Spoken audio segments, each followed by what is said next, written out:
Hey, Twitter world. Don't pet the llama. A pangender octopus who roams the cosmos in search of love. I'm never gonna look at butt plugs the same. Apparently, ducks are rapists. I'm really uncomfortable with this conversation.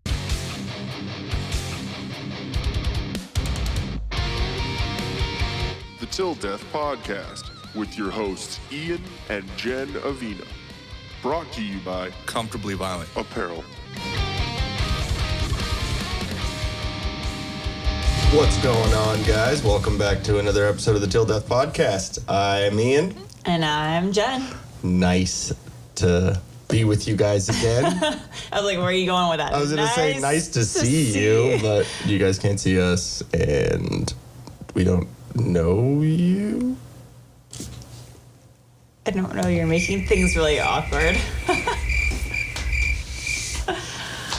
Wow. Because right before the end of the intro, I realized I didn't have our ad reads in front of us, so my mind went blank.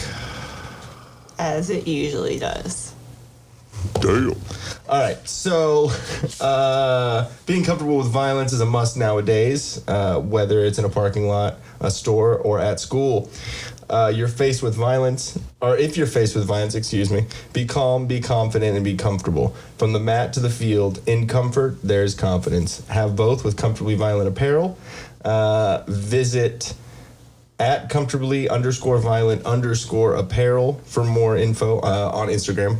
And I think it's comfortablyviolent.bigcartel.com. I believe I need to write it down so I don't have to keep guessing every time. Nick's gonna call you out on his stuff. Yeah, he's too busy. Big cartel sounds so funny though every time you say that. Yeah, it sounds like It's the kind of mafia stuff. sounds like large Mexican,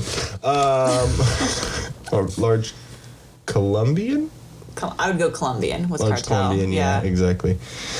Are you struggling with high interest rate debt, making the minimum payments and getting absolutely nowhere? You need Patrick with Debt Advisors. He'll give you a free consultation and show you how to get out of debt in 24 to 48 months. They wipe out all interest and consolidate your debt into one single payment. Start New Financial has an A+ rating with the Better Business Bureau and handles over $40 million in unsecured debt a month. Patrick is a certified debt specialist with the IAPDA. Give him a call at Debt Advisors at 616-965-6501. Alrighty. Speaking of Patch, we went and saw him and Sadie last night. That was pretty fun. And the kitty cats. But we'll talk more about that. We have Some interesting information about that. But if you know the Till Death Podcast well, you know it has to do with poop. So get done eating now, everyone. Yeah, get done eating. Okay, so first off... So maybe you can poop while listening to poop. So first off, would that mean we were like pooping in unison? Because we were talking about poop and they were pooping together as one. We are healthy. We're not pooping. We are your squatty potty. So helping everyone poop. One podcast at a time. There you go. That's our theme. That's our new slogan. Our new slogan. I was actually writing a new description over there, so maybe I'm going to add that to it. I don't know. What do you guys think? Your weekly dose of locker room talk and today's issues with husband and wife pair Ian and Jen. Nah. No, I'm not feeling that one. I figured the locker room talk was funny because it was the whole Trump grabbing by the pussy. It was all locker room talk. Oh, it's just locker room talk. I thought that was funny, and people would hear that. And I hear locker room, and I think sports. Yeah. So to me, that would make it seem like a sports podcast, and we're clearly not a sports podcast. We just bring up about any stupid sports things. Yeah, that or any like current. I cannot just talk. Current events, like athletes and what's going on with them, and like drama in their lives. Yes, exactly. Like who shot who did who's going to jail. Like, so that's like the sports side. Yeah, because we've talked about Aaron Hernandez, O.J. Simpson. We've talked about Conor McGregor and all that. We've talked about the Super Bowl, Kobe Bryant. We touched a little on Phil Mickelson. We did. And you said touch, so I immediately went with R. Kelly, but he's not a sports guy. Anyways, all right. But So that definitely could explain his dumbness if he got a lot a little of CTE. Yeah, a lot of pushes on the field, but that's not what he did. I will say, I when the Last Dance, the Michael Jordan documentary comes out, we can fully watch all 10 episodes. I'd like to watch that and talk a little bit about that because Michael Jordan is an amazing athlete, and it's not just that he's an amazing athlete. The way his brain works and how competitive he was in everything is really interesting. It's interesting that a person can get to that point, where they're just so like, I don't care, I'll bet. It's like, But he was doing everything as a bet. As a bet, playing fucking little games here, throwing dice, playing dice with Everybody's like, in the bathroom. Hey, dude, I'm gonna pee faster than you. I bet you. Whoa. The fuck? The when you're doing a podcast at home, you get to hear some weird things in the neighborhood. Was either a child? We're gonna have a response. It's a child or a bird. I don't know. Same thing. No. I'm sorry. I have something really funny to say before it escapes my brain. Mm-hmm. When I was talking about R. Kelly and like I said pushes on the field, for some reason I immediately thought of R. Kelly as a push pop, and like. You remember those old school push pops? Yeah, like the Flintstones. Flintstones. What push pops were you using as a kid? I don't know. R. Kelly's. I totally pictured like R. Kelly coming out of a push pop as you like pushed up the little stick and you're like, woo. Okay, I'm sorry. My brain. My mind's telling me no. My body. I don't even smoke weed or eat edibles or anything, and I come up with the weirdest things, which we'll have a story. There's an interesting piece. Well, actually, that was just me sleeping. That was just a normal dream. That was just a normal dream. Does not have anything to do with. But yes, I'm sorry, I kind of cut you off. We'll definitely go over Michael Jordan. Yeah, it's The Last Dance. The Last Dance. Yes, like Donna Summer. So, anyways, which our neighbors were probably rocking into last night.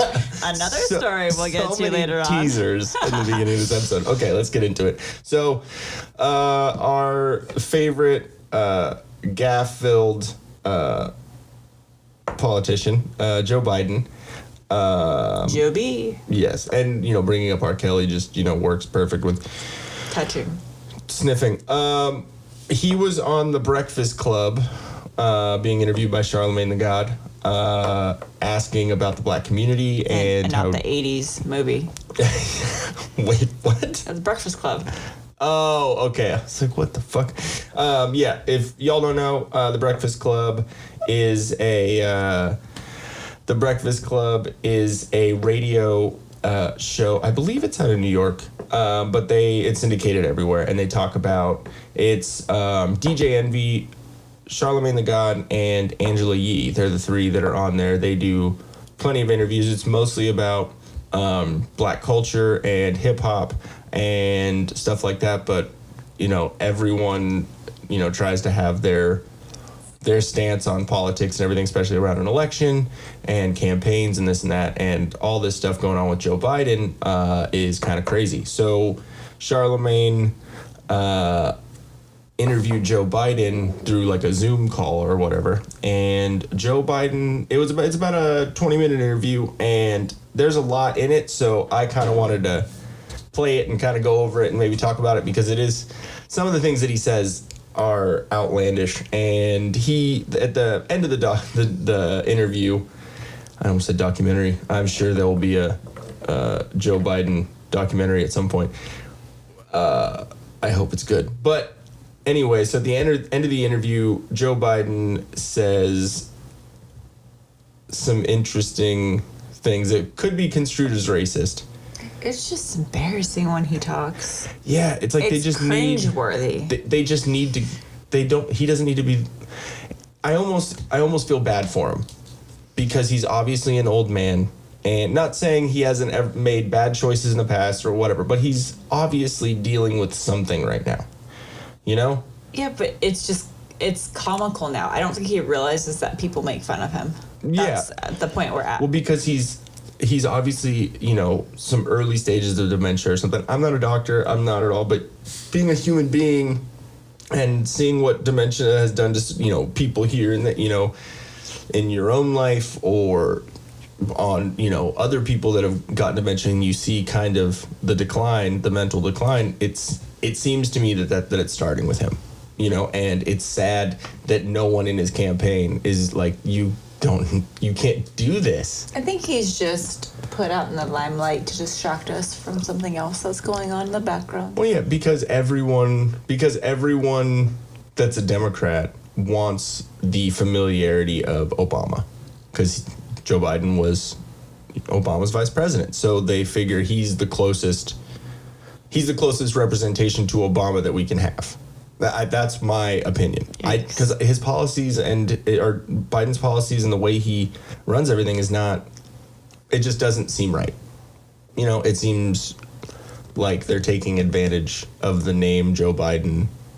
You know what I mean? They're taking advantage of the person Joe Biden because of what the name Joe Biden can represent for their party. I don't know.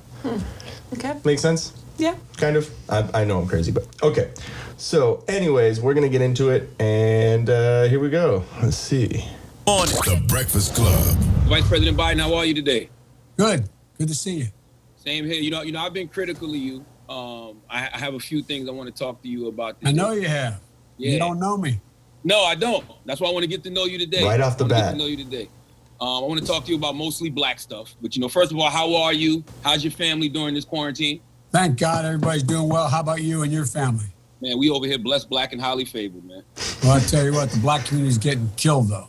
That is very, very true. That is very true. It's a lot of right-wing media outlets. They question you. They question your cognitive health. They don't think everything's working upstairs. What do you say to that? I said I can hardly wait blatant. to meet with that guy who is the stable genius. Okay. There's nothing stable about that guy. That was a good comeback. I'll say. One thing I've been critical about is I feel like you've been like MIA during this global pandemic. It's people like Governor Cuomo here in New York who have become political stars simply because we see and hear from them every day. So I'm just like, I'm wondering how you're going to end.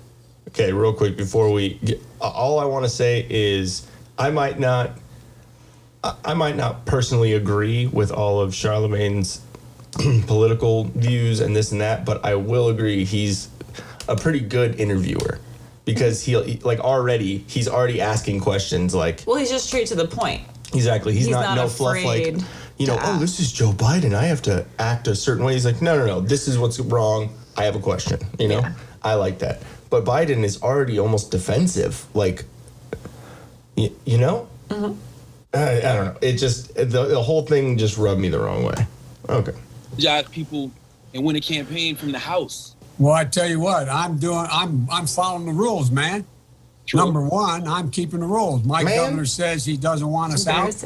I haven't been out. I wear my mask. I have a mask. I got Secret Service outside. I walk outside. I have it on.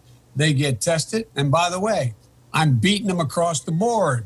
Mm-hmm. Of 160 million people have watched me so far on shows like yours. Okay. All the stuff about it hurting me. It's not hurting me. I'm winning in all those states. I'm ahead in all the national polls. And the more he talks, the better off I am. Yeah, we know polls can be illusions, though. The more you talk, the worse you are. We looked at all the polls in 2016, too, and look what happened. Totally different, man. 2016 is totally different. So what you terrible. had then is you had somebody who didn't know it all. They wanted to just change the system the way it was. He was the biggest change. He had no serious opposition that turned out to materialize. And so it's totally different. Right now, we're in a situation where it's like, that Carney show goes through town once and you find out there's no pee under any one of those 3 shells that get pushed around. What? Mm-hmm. Next time it comes back, what do? Next time back, you ain't playing. You got to figure it out. The 3 cups. And let me the tell you underneath. something. My community's figured it out a while ago. But here. Okay, there needs to be a man counter.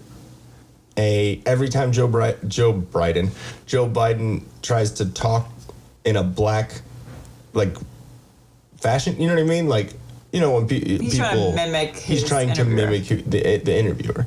Yo. That's what I'm saying. It seems like this. It's so nails on a chalkboard. Cringy, yeah. Man.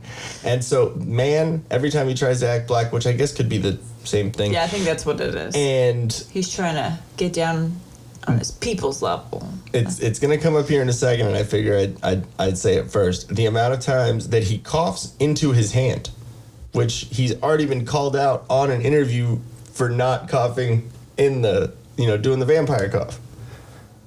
It's interesting. Here's the deal.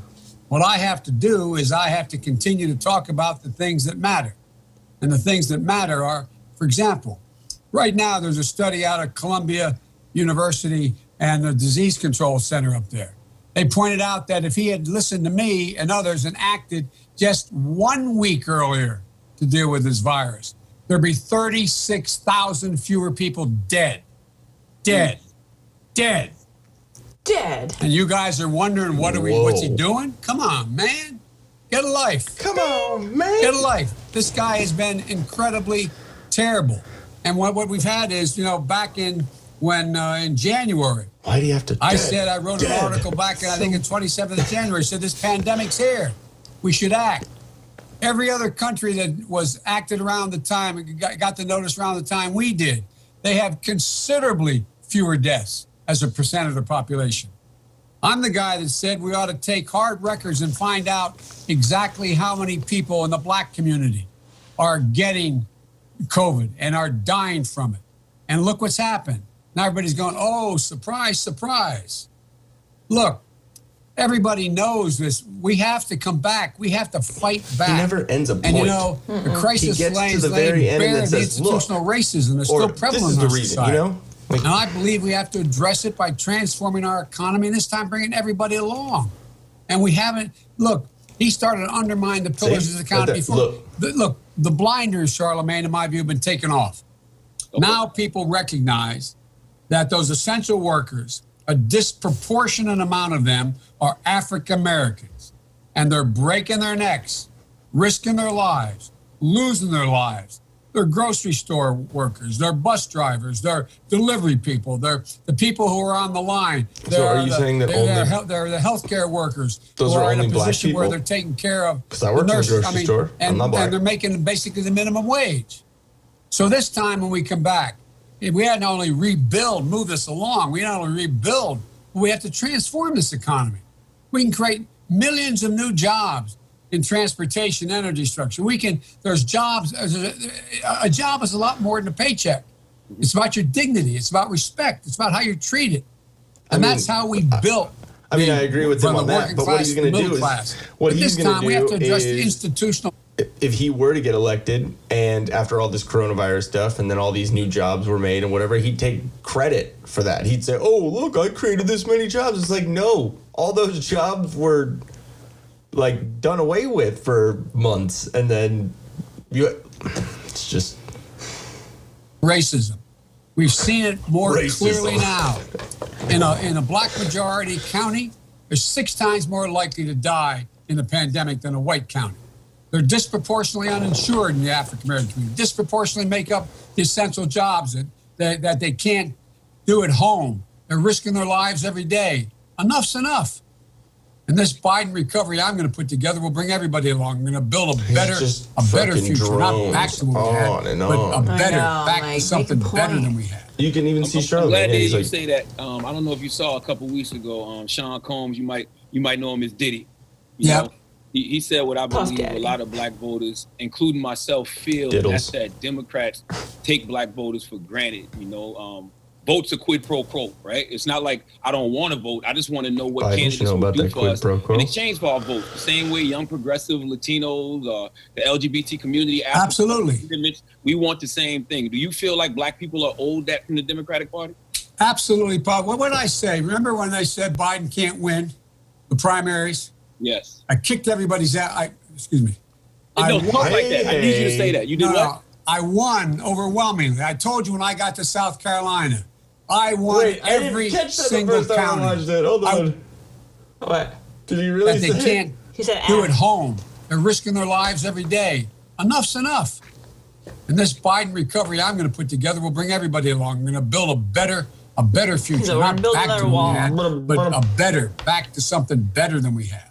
I'm glad to hear you say that. He's saying the same word. Sean Combs, you might know him as Diddy. Yeah. He said what I believe a lot of black voters, including myself, feel, and that's that Democrats take black voters for granted. Votes a quid pro quo, right? It's not like I don't want to. I mean, vote. it does seem like Democrats seem to take their vote for granted. Same way young progressive Latinos, black people are just going to vote. Community, Absolutely. We want the same thing. Do you feel like black people are owed that from the Democratic Party? Absolutely, Paul. What would I say? Remember when they said Biden can't win the primaries? Yes. I kicked everybody's ass. Excuse me. No, talk like that. I need you to say that. You did what? I won overwhelmingly. I told you when I got to South Carolina, I won every single county. I won a larger share of the black vote than anybody has. Just talk the way you talk. Including Barack. I increased the vote in Virginia overwhelmingly by 70%. Look, what people don't know about me is I come from a state that's the 8th largest black population in America. The 8th largest. I get 96% of that vote for the last 40 years. They're the folks, as they say in my way, rung me to the dance. Anything for that. That's how I get elected every single time. And everybody's shocked. I get overwhelming support from the black leadership, young and old. Every poll shows me way ahead. And it's not I hear this, old blacks are with Biden, but youngs aren't. Look at the polling data. Polling data, let's say it's off by half. Come on, man. Give me a little break here. Come on, man. This is where I come from. I got involved. I came home from college, and I had a job with a really fancy law firm out of law school. And my city is the only city in America occupied by the National Guard, the military, for 10 months when Dr. King was shot. And I had this fancy job, a kid coming from a lower middle income household. For 10 months, I quit and became a public defender. After Martin Luther King Jr. And I stayed in that community. I was the only guy when I was in high school. Mm-hmm. I had a job, a country club kind of job at a swimming pool. I was the only white employee in the East Side because I wanted to work at the project. Because I wanted to understand. That's how I got involved in politics. You calling black people That's what roaches. this is all about for me. It's about equality. It's about dignity. It's about treating people with respect. And so, when you take a look at my record, people talk about the crime bill. The crime bill didn't increase mass incarceration. Other things increased mass incarceration. And the reason why, if you go back and look, and I know you talk about it, you go back and take a look. That's why you had the vast majority of the Black Caucus at the time supporting the crime bill. Having a conversation almost with every him, major city black mayor supported push the crime him, bill. condescend to him. Because blacks were getting killed overwhelmingly as well. And what happened when that crime bill? It had 4 or 5 really important things. It had the Violence Against Women Act.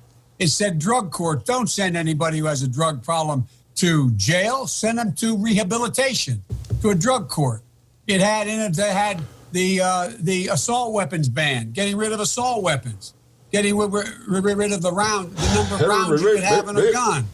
It also had in it a whole range of other things, but had things I didn't like. Clinton wanted to put in a deal where, in fact, 3 strikes and you're out. I opposed that 3 strikes and you're out bill. I oppose the position taken saying that you're going to have any mandatory sentences. But on balance, the whole bill, what happened was it did, in fact, bring down violent crime in black communities as well. And guess what? The fact is, prison population didn't increase. 94% of every prisoner in jail is in a state prison, not a federal prison. No federal law. He's like, this is supposed to be an interview. The one thing I opposed in that bill was people wanting to give money to state prisons to build more prisons. I opposed it. But the point was, on balance, no, it's a fact. Everything from the assault women's ban to the violence against women ban to the drug courts, they were important. And now, look what we can do. Look, I've been pushing, along with my colleagues in a black caucus in the United States Congress, we should change the entire, and I've been doing this for a while, change the entire prison system from one that is punishment to rehabilitation. There's only a couple things everybody has in common in jail. One is they were the victims of abuse, or their kids were, or their mother was. Number 2, can't read. Number 3, they don't have any job skills. They were in a position where they didn't get a chance. Why does it make sense? Why did I come along and write the first act that said when you get out of prison, you don't just get a notion where you get $25 in a bus ticket. You end up under the bridge. You end up under the bridge and just do the same place. So every single solitary person being released from prison should have access to every single government program.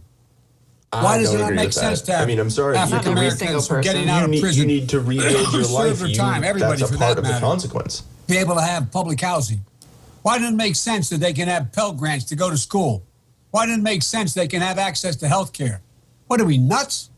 It would be nuts to give people free shit when they break that's our laws. time there. No, I'm sorry. I know Jill has to use this, but I'm talking too much. I apologize. No, I gotta ask you though. His wife. Why so much resistance on admitting the crime bill and other legislation you are a part of was damaging to the black community? Because we had Hillary on a few years ago, and Ms. Clinton said that the crime bill we made a lot of mistakes with that, and she wanted to atone for that by becoming the next president. Like, she was wrong. What happened was it wasn't the crime bill; it was the drug legislation. It was the institution of mandatory minimums, which I oppose. Mandatory. I oppose the ban. I thought you was a part of that in '84 as well. The Comprehensive Crime Control Act that established mandatory minimum sentences for drug offenses. No. What happened was what you're confusing is what happened was. The Black Caucus came to me and said, look, I did this study when I was chairman of the Judiciary Committee. We looked at every district of the 10 court districts in America, federal court districts. And we found out that if you got arrested for robbery and convicted, and I got arrested for robbery and convicted, it was the first time. You went to jail an average of 13 years. I went to jail an average of 3 years. So, does that person have priors? Do they same time for the same crime. So no one based on their color could go to jail longer than anybody else for the same crime. So what happened was there was a judicial selection committee setting up that how you deal with making sure that the sentencing process is taken out of the hands of prosecutors saying, I'm going to want 12 years, 13 years for you, and 3 years for me. The end result of that was the unintended consequence, which we changed, Barack and I did, was the fact that you, in fact, all of a sudden, you could not lower my sentence or your sentence be lower than what was the average sentence for everybody else going to jail in the district. He just gets That's lost how that in came it, about. man. It didn't say mandatory. We said to the judges, and he's you saying can't a general send statement people to about jail for the same crime. Put different his video time. on before I go to bed. It'll help me sleep. It would. A framework. Probably would. That's why they should that put it has on that been Calm changed. app. And while I was vice president, I helped Barack. We reduced the prison population federally by 38,000 people. Series. 38,000 people. Just pretend. And the only mandatory was in there was carjacking, which I opposed, and 3 strikes and you're out, which is ridiculous. It only was imposed 3 times, but still, even once makes no sense. Yeah. The idea of 3 strikes and you're out. Give me a break. 3 ties. And the other thing we have to do, one of the things that, I was a public defender.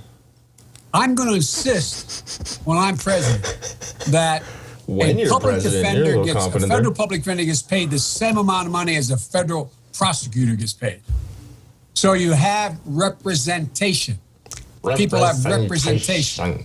But the bottom line is, the other piece is, I'm going to try to change, and I've laid it out. I'll send you a copy of my plan, so you have it to see it. Voice? Pardon me? What, deliver every voice? Or like, what? No, the plan I have is my manifesto for Black America. He's just like, this guy just talks. And particularly the portion of it that relates to how, in fact, we're going to deal with the prison system. If you are in prison, if you are convicted of a crime, no one should be going to jail for a drug crime. Period. Hey, whoa. Nobody. So no matter what the crime, particularly marijuana, which makes no sense for people to go to jail. I understand marijuana They should be crimes. just wiped out. Yeah, completely. And the reason is that, if anything, for those crimes that are actually continue to be crimes, scheduled crimes, which marijuana shouldn't be anymore, what is happening is you shouldn't go to prison. You should go to a mandatory rehabilitation. It costs less to put people in a drug rehabilitation program than it does in jail. And you have a chance. THC lined. You got to give people a chance. You know, Vice President Biden, I've read some of your black agenda, and you say that you would decriminalize marijuana. What's the difference between legalizing it and decriminalizing it? Because they're trying to find out whether or not there is any impact on the use of marijuana, not in leading you to other drugs, but what it affects. Does it affect long-term development of the brain? And we should wait till the studies are done. What does that have anything to do with that I think question? science matters. Yeah. I think we got decades and decades of studies from actual weed smokers, though. Yeah, I do. I know a lot of weed smokers. I want to ask you about your running mate. I don't know if you saw. Well, I saw today that a news report broke that Amy Klobuchar was being vetted, and a lot of people on social media, they're not too happy about that. And because they want your running mate to be a black woman. I don't know if you saw the op-ed in the Washington Post. But Biden about said some of the leading black that his running mate would be a black woman. He feels since black women are such a loyal voting block. And then black he goes people with Amy saved your Klobuchar, political who's life in the primaries this year. so They have white. things they want from you. And one of them is a black woman running mate. What do you say to them? What I say to them is that I'm not acknowledging anybody who is being considered, but I guarantee you there are multiple black women being considered. What do you say?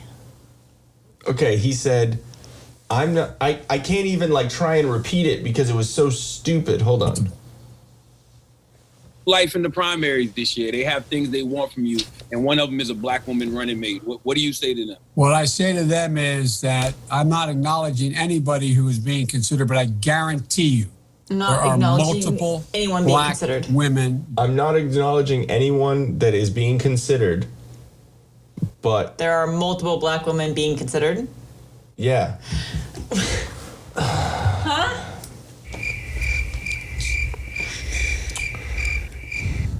Being considered.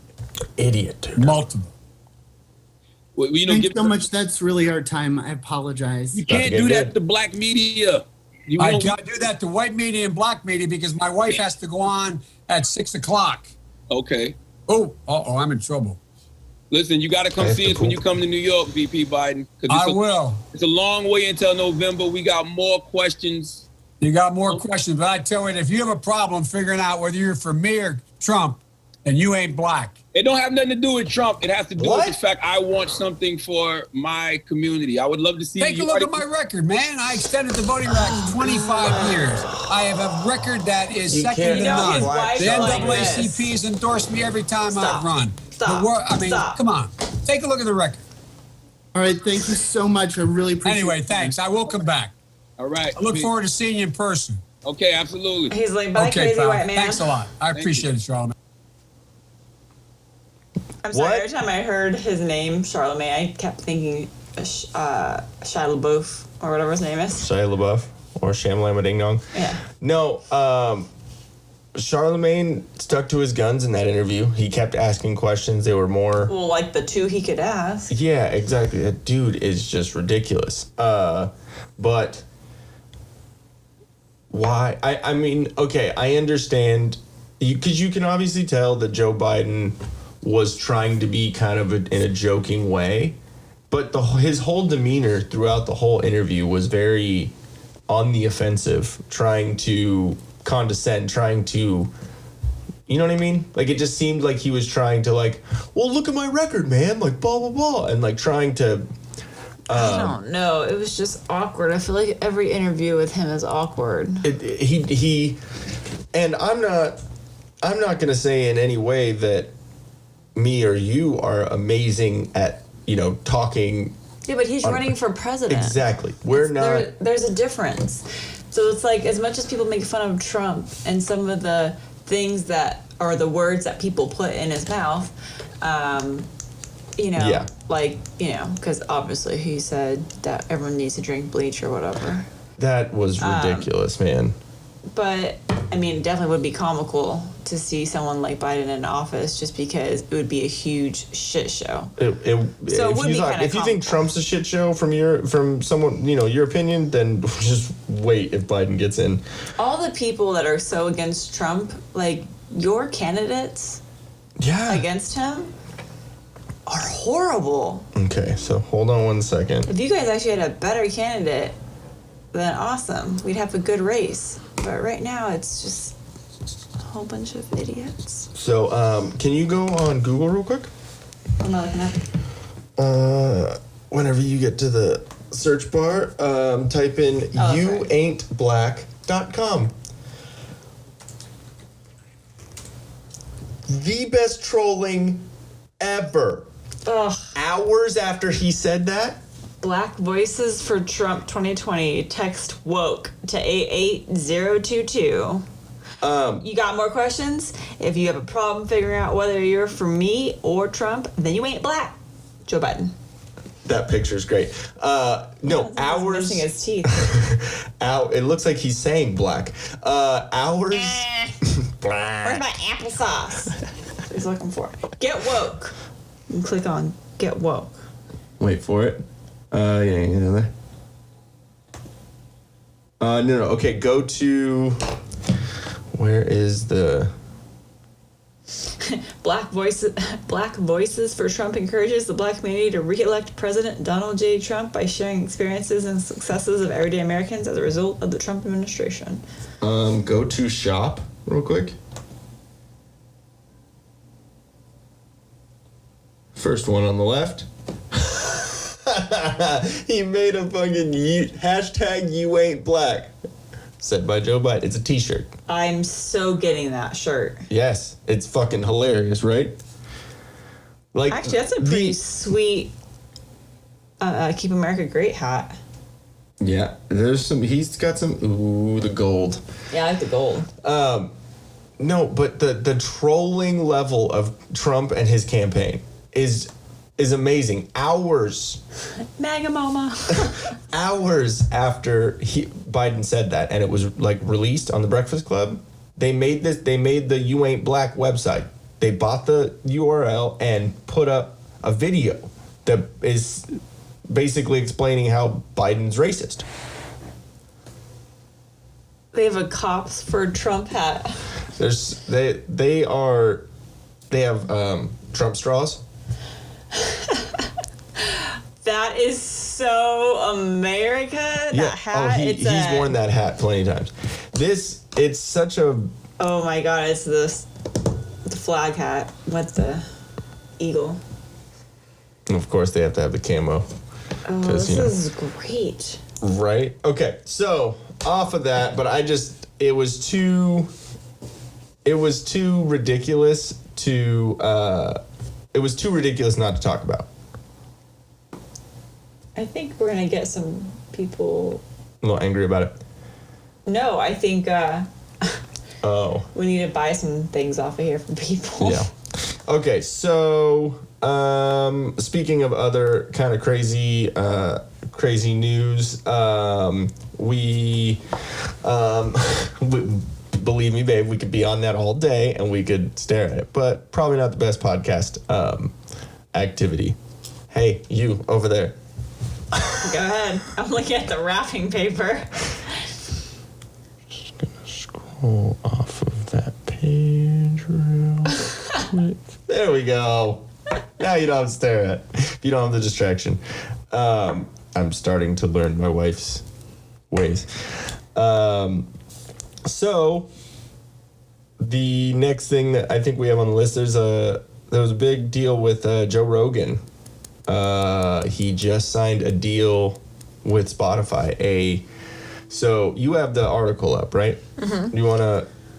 So it looks like, he signed an exclusive deal with Spotify so that his podcast won't be listed on any other podcasting sites. So no Apple Podcasts, Google Podcasts, nothing. Yeah. All through Spotify, but this is basically going to be a deal that's exceeding $100 million for him. Yeah. It's a pretty large chunk of change. I think it's $2 2-year contract. Let me see what it says. While you're searching for that, I know that it starts. He's gonna start having his videos and his audio versions of the podcasts on Spotify on September 1st. So he has the audio versions already, but they don't do video podcasts on Spotify or really much video at all. Just those like kind of quick 15-second little song videos or whatever. So they're doing a whole new part of Spotify, which is pretty cool. And then January 1st, it will be exclusive to Spotify. So the only thing that'll be on YouTube, I think, are the clips, like the clips channel. So he won't put the full ones out. So, but anyway, okay, go ahead. He's still looking. No, I just don't see anything on here that specifies. Like his, like the year or the years or whatever.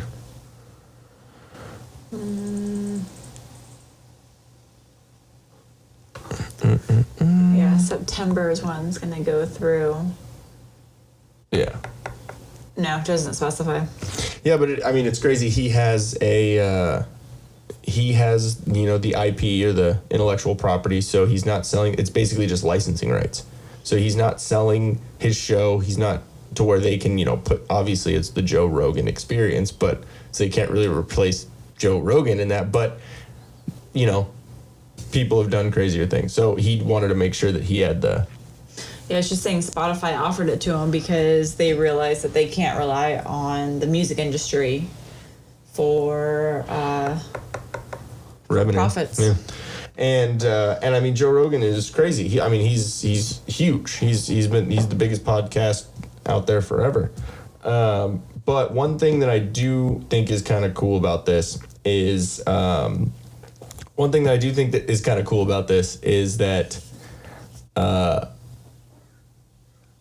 sorry, I lost my train of thought. Well, so with this deal, it could make Joe the world's highest paid broadcaster. Yeah. That's kind of cool. Also, whoa, that's an interesting picture of his face. He's angry. He's pooping. One of the interesting things about it is that YouTube has been doing a lot of censorship and, censoring different voices and, and all that. And so Joe Rogan has had a lot to say about that. And Alex Jones has been banned from YouTube, Facebook, Twitter, Apple Podcast, everything. Alex Jones is only on his website, InfoWars, which Alex Jones is a, kind of a crazy character, but he, and conspiracy theorist to a point, but him and Joe Rogan have been friends forever.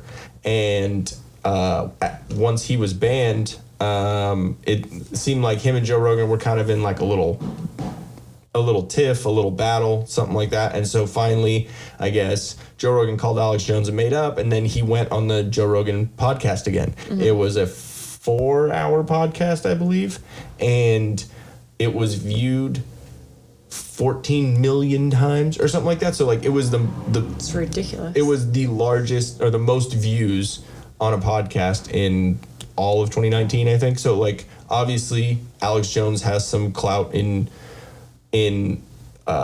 garnering views, even though he might be censored, he might say some shit, whatever.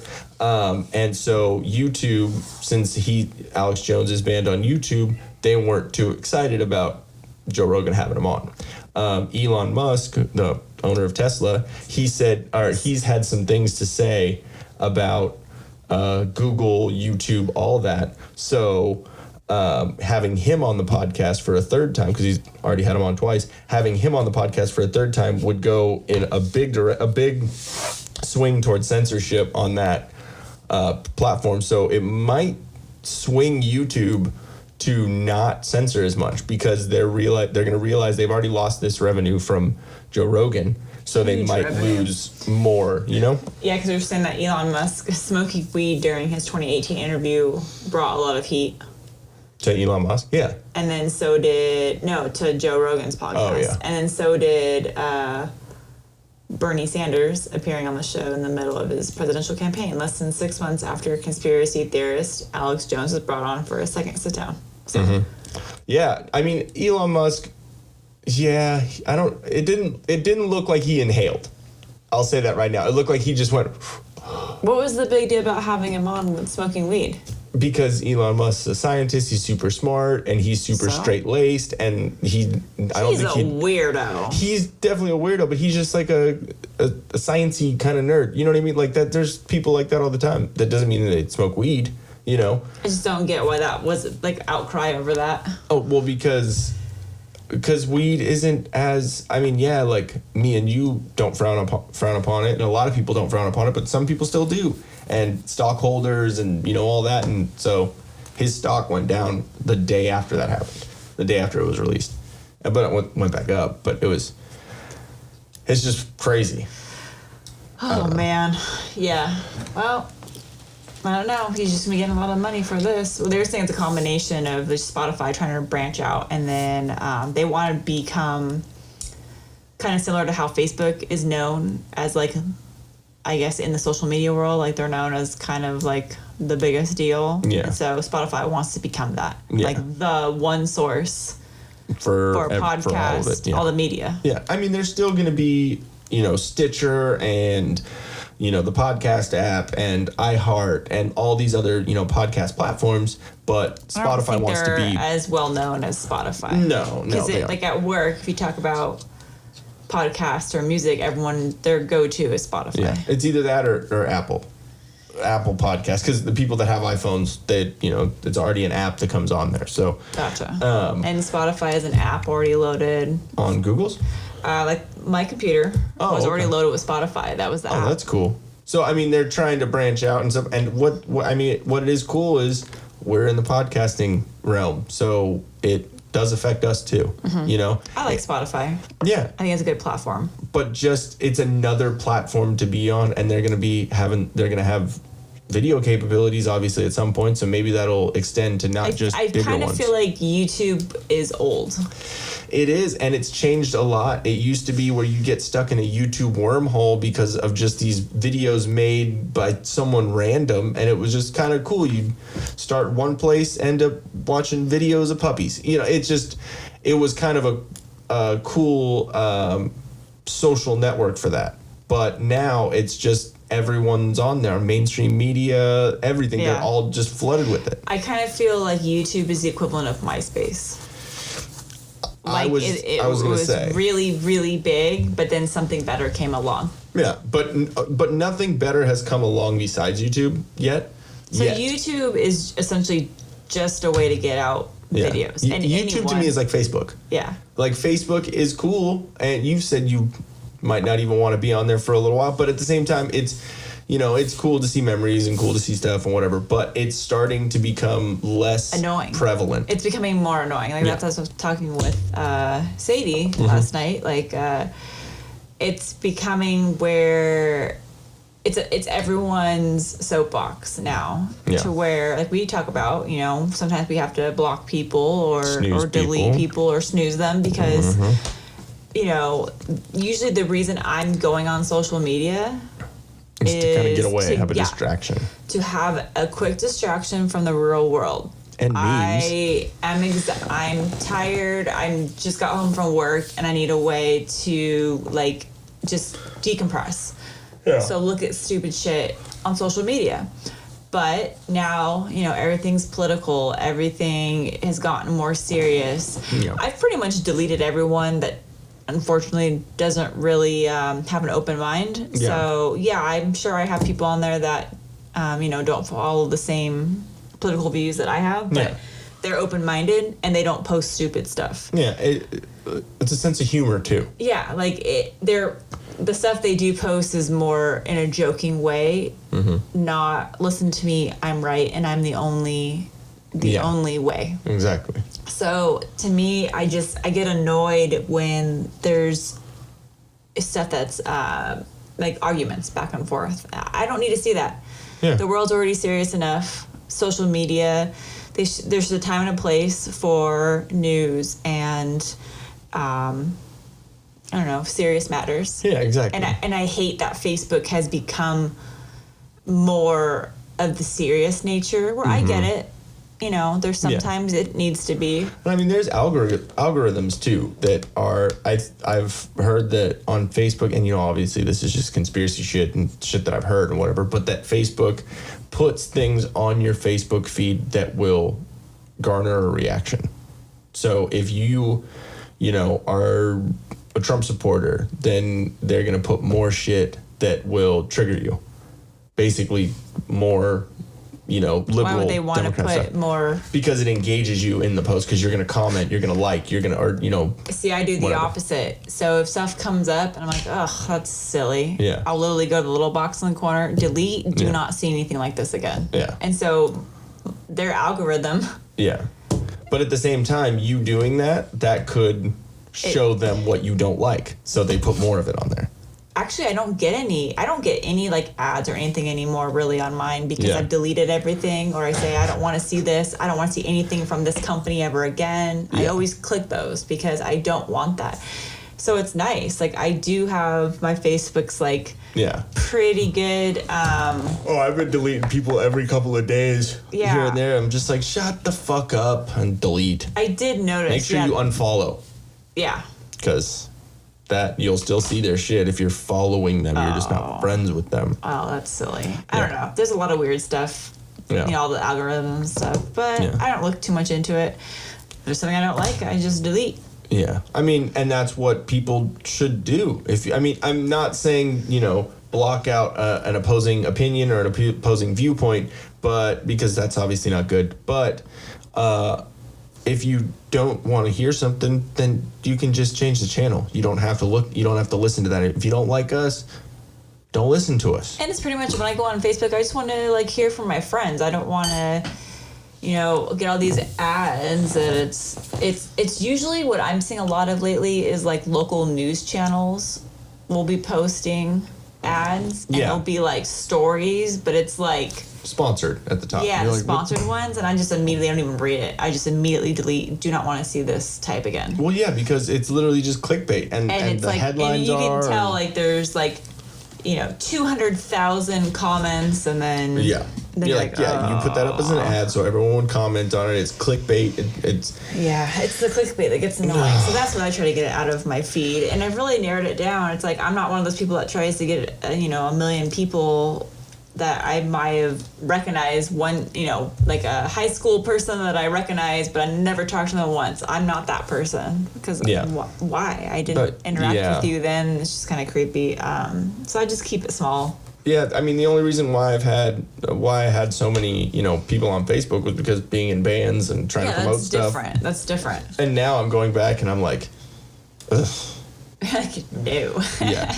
And, obviously when I was single, and I would just add someone based on a picture, and I wouldn't look at their posts. I wouldn't, nothing like that. And lots of kitties. that's what I'm learning now. So good for Joe. $9 million. Joe Biden. Oh, Joe Rogan. I was like, Joe Biden. Rogan. Okay, so 9 million? Is that what it said? Or no?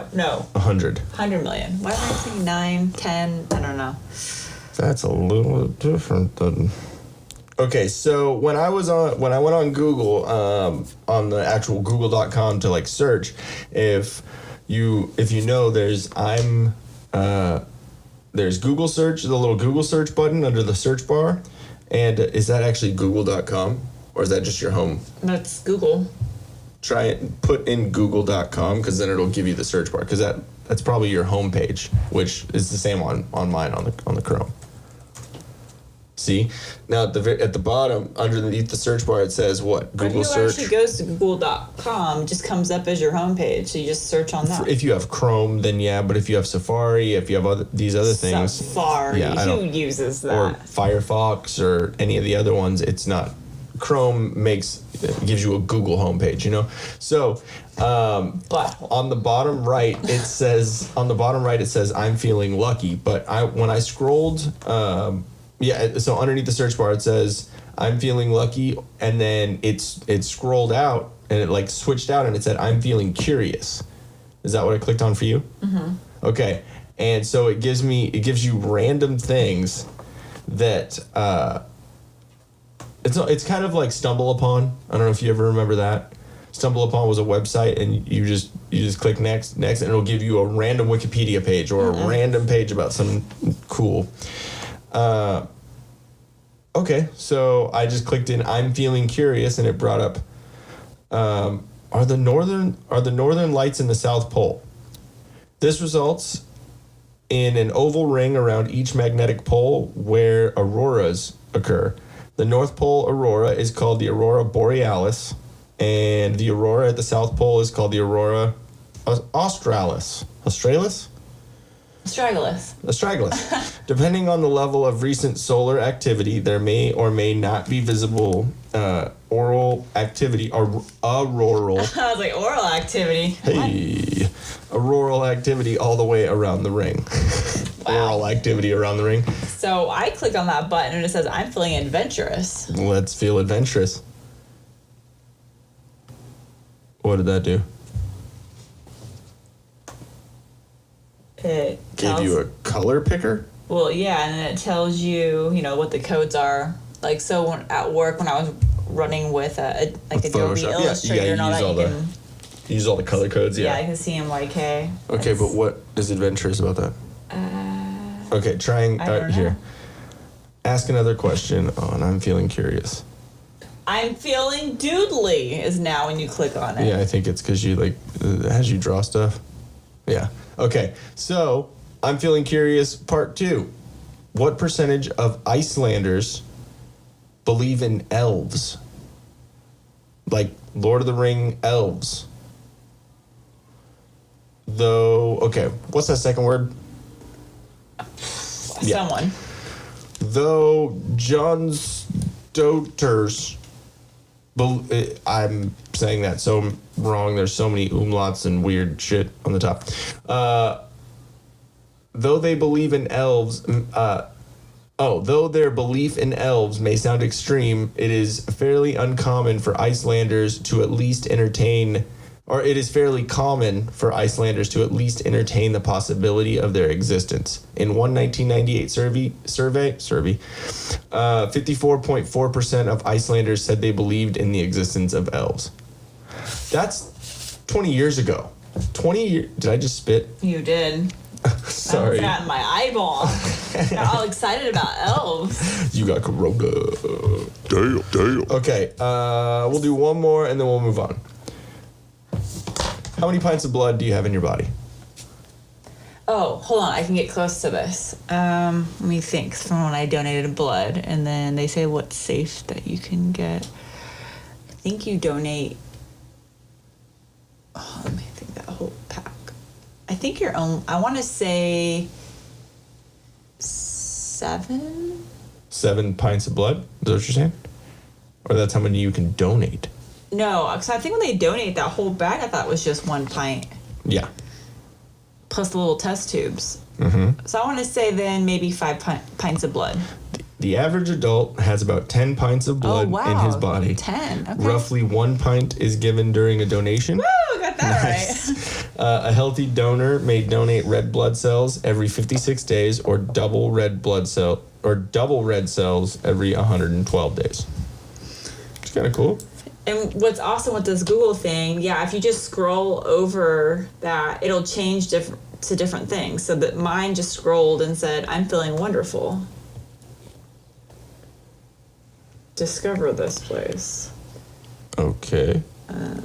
It goes to Google Arts and Culture. Let's see. I'm feeling doodly. We already did that one. I'm feeling hungry, so maybe a cool new. It just gives me places to eat. And nut burger. Ooh, okay, I'm sorry. So there's a pizza place nearby called Flippin' Pizza. The picture that they have posted is the worst unappetizing picture. Look at that thing. That looks like a moldy. Yeah, what? Why the fuck? Maybe it's like a Yelp picture. It probably is. Maybe you take that down. Okay, so moving on. What do you think out of the other 3 we should do over there, babe? So we got this one, and that one. Bing, bing, bing. Let's do this one. Let's talk the poop. Let's embarrass your brother. That's embarrassing. I asked him if we could talk about it. And he's cool. like, okay, cool. So, if you guys remember episode 49, we had my little brother Patch McLean on. Patrick. And, we all call him Patch. Just so everyone knows, Patch is not his real name. Yeah, no, it's Patrick. And he's actually the guy we talk about with Debt Advisors. So, just want to first say I am stoked to anyone that listens to this that I talk to about helping us with positive thoughts for it, because my little brother had a pneumothorax lung collapse. That's what he said. I don't know how accurate that is. We both have the same amount of not listening when it's too much information. That's a big word, so I don't know. Yeah, and then the pleurodyscopy. Basically, he was having trouble breathing after his lung kind of collapsed. It literally collapsed because he has like a hole. He had a tear in his lung, so his. Just deflated like a balloon. Yeah. So he had to have, and this is the second time it's happened. The first time was a year and a half ago, maybe? You're talking to me like I should know. But yeah, me and you were dating then, right? I didn't know anything happened to him then. Yeah, it happened another time. I'll have to figure out when that was. But it happened to him another time, and it sucked. And he went in and just got, had to go into the hospital, get a little hole poked in and have a little tube popping out of his chest for a little while just so he could, reinflate his lung and... Get that helium back in. We should just gotten our, tire pressure pump. Our tire pump just... You're good. The noise of it, too. Yeah, he had that. It happened again, and he is a smoker. I had to get some surgery done at this time. I had to get some surgery done, and it was a pretty big deal, especially with the COVID stuff going on right now, because his wife, or sister-in-law Sadie, she could only go in for 10 minutes, and then that's the only person that could see him.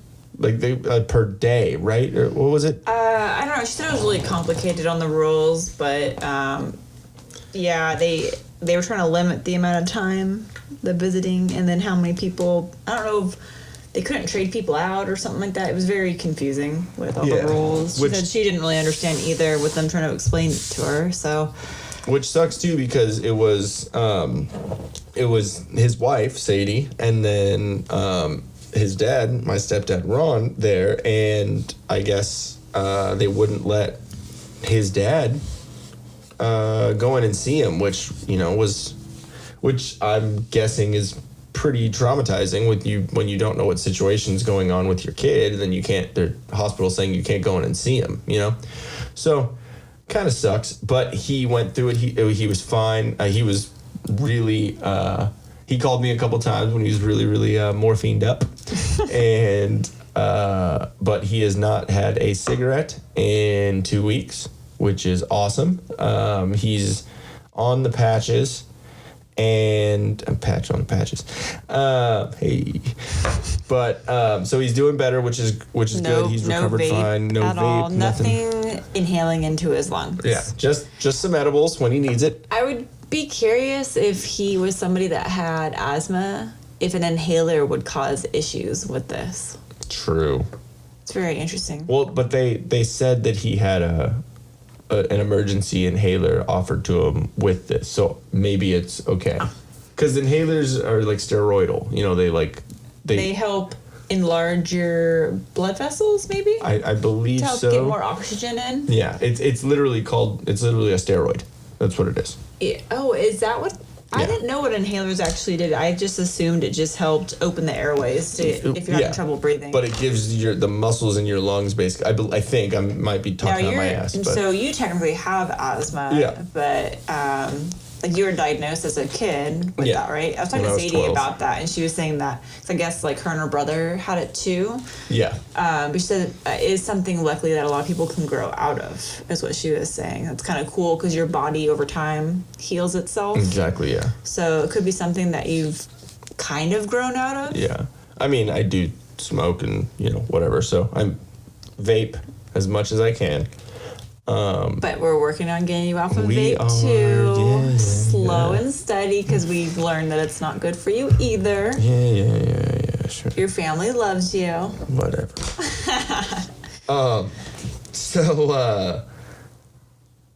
So While in the hospital. I was figuring out how do I bridge that. Okay, so while in the hospital, he couldn't poop. It's all that hospital food. Yeah, probably. And not smoking for 2 weeks because, like I was And telling probably you, is stress. yeah, smoking Just is clenching that butthole. But no, cigarettes, just like coffee, are a natural diuretic. So that's going to make you have to the poop. nicotine. How many times all you cigarette smokers out there, and I'm talking to past me, have you woken up and smoked a cigarette and put your cigarette out 2 drags in and had to go poop? I've done it plenty. I've done it. It's literally been to the point where I don't even light the cigarette. I put the cigarette to my lips and just breathe in. Like it's just, and I have to poop. I can't even light my cigarette. I'm like, holy shit. Literally. That's weird. It's a weird thing. So it could be just his body after being used to smoking cigarettes for so long. I didn't even know that he smoked, to be honest. Yeah. Oh yeah. Yeah. It's just incognito with it. Yeah. Because, unlike me, he gives some fucks about, being around family. I'm an honest person. What can I say? We'll get into how honest I am later. You did really good by quitting cold turkey. Yeah. And cigarettes, not the vape, but yeah, but I mean, that's hard. Like what I mean, I've obviously, like we've had this discussion before. I've never, like I've smoked before, but it never was a problem quitting. It's like fucking clothes. I know. For like a year in high school. Gross. But yeah, so I don't know what it feels like to have that addiction. Yeah.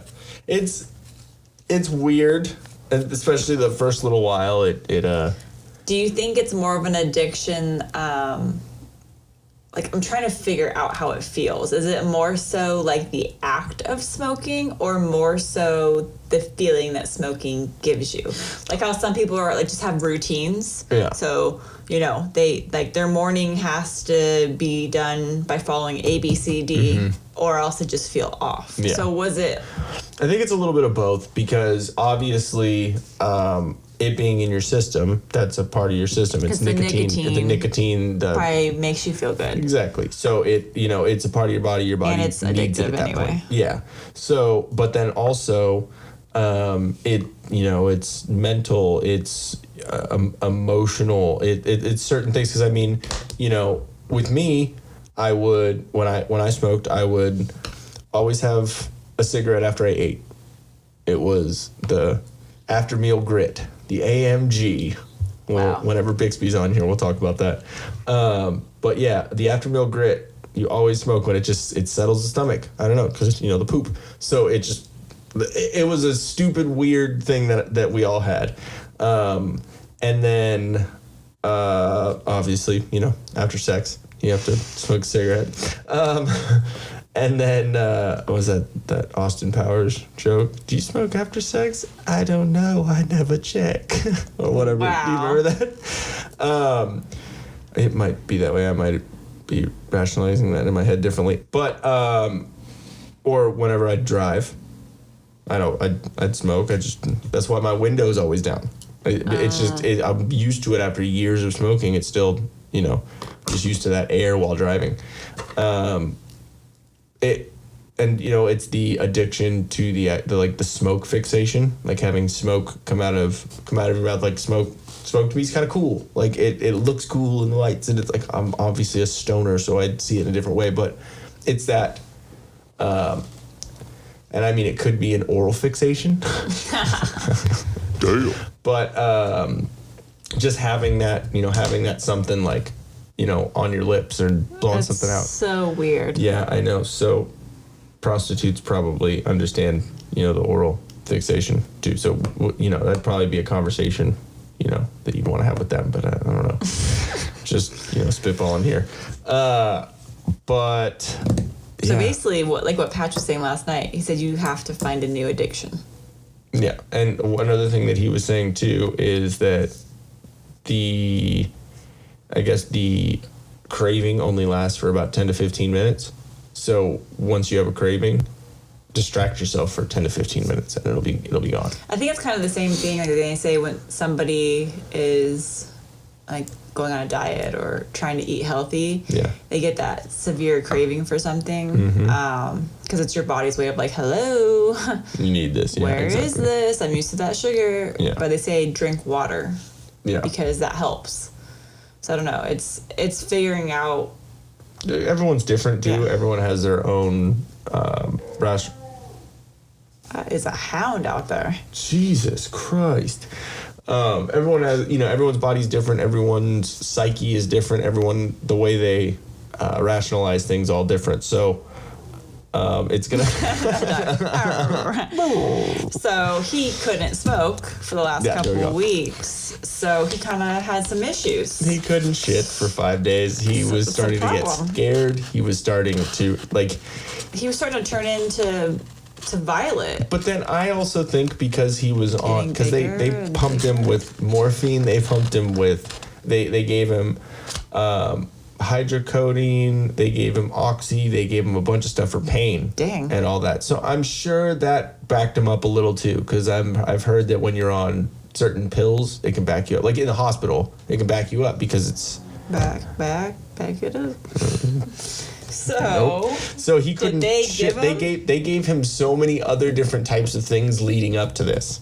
To help him? Yes. So who came through with the magnesium citrate? So it's the magnesium citrate. Citrate. It's citrate? Yeah, because it's naturally found in citrus fruit. You also thought Chemex was Chemex, so I'm gonna shut your mouth right now.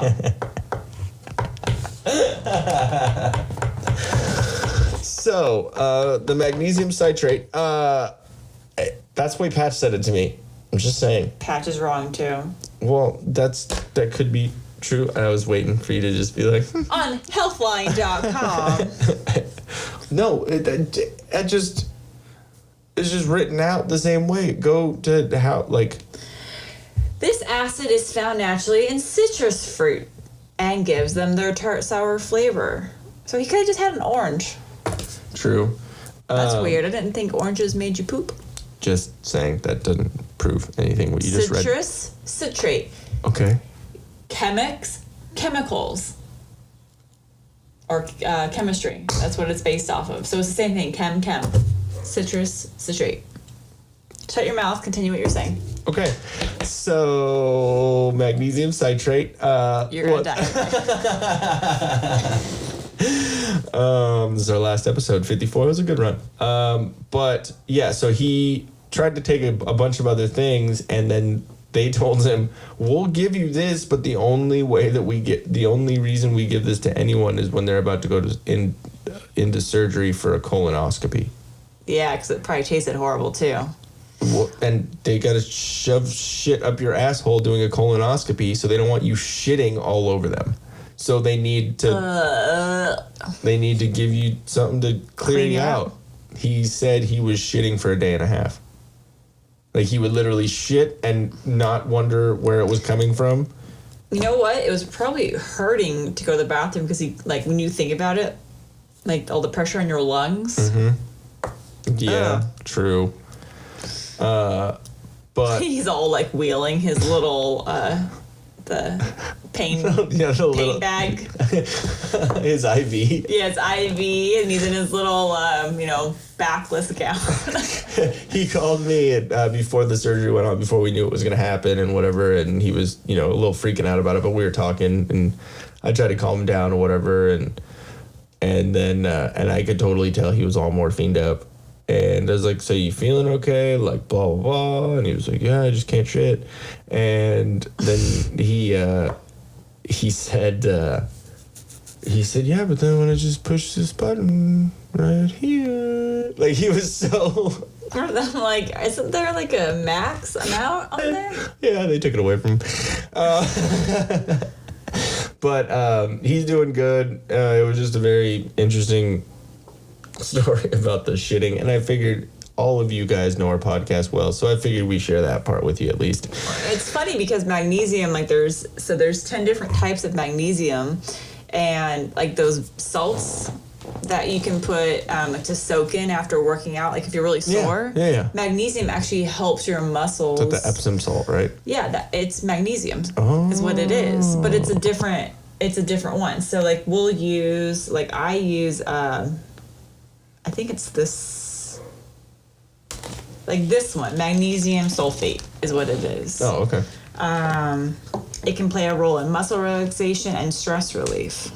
So that's perfect. Yeah. So I mean, that's really the stuff we use. You don't poop in the bathtub. It's just to help you with your muscle soreness and such. And then I also take I think it's a different magnesium. It's like a combination of them. It's that Calm stuff, right? The Calm. I can't think of the brand though now, but it helps you sleep. It is sour as can be. It is horrible tasting. It tastes like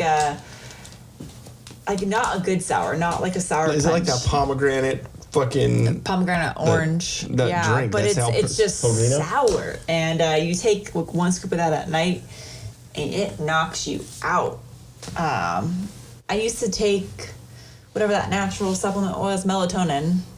And this stuff works way better. It just helps, whatever it does, just fixes your brain. So you stop thinking, and then you go to sleep.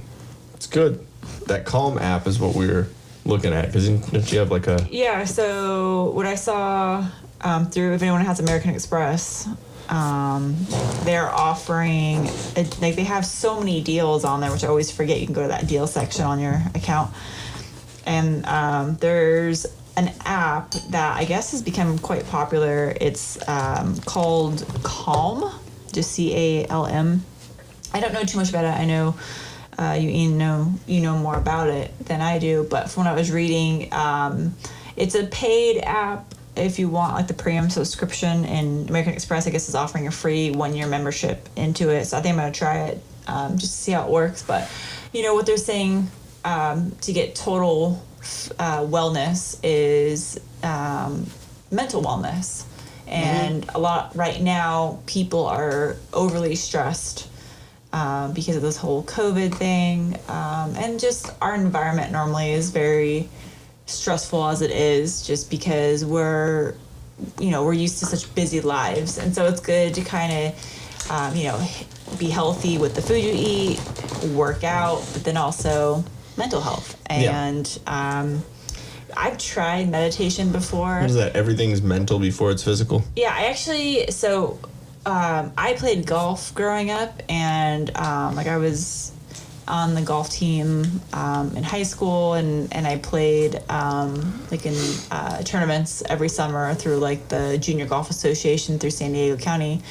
And one of the biggest things my coach and then my instructors always shared with me was that golf, as well as any sport, is mental, and it's largely mental as well as physical. So if you're anxious, if you're stressed, if you're anything mind, and you think about it, and that applies to everything in life. It's that whole, it always circles back around. And I always thought this was a bunch of BS. And I remember I was given 2 books to read about I think I have them downstairs then still, and I never read them because my coach gave them to me to read. Of course, I never did it. Yeah. How old were you when you got them? Was it high school, you said? High school. Yeah. And it was all about the mental side of the game. And I was like, yeah, okay, no, it's not. No. It's not mental. You have to make sure you hit it right. Yeah.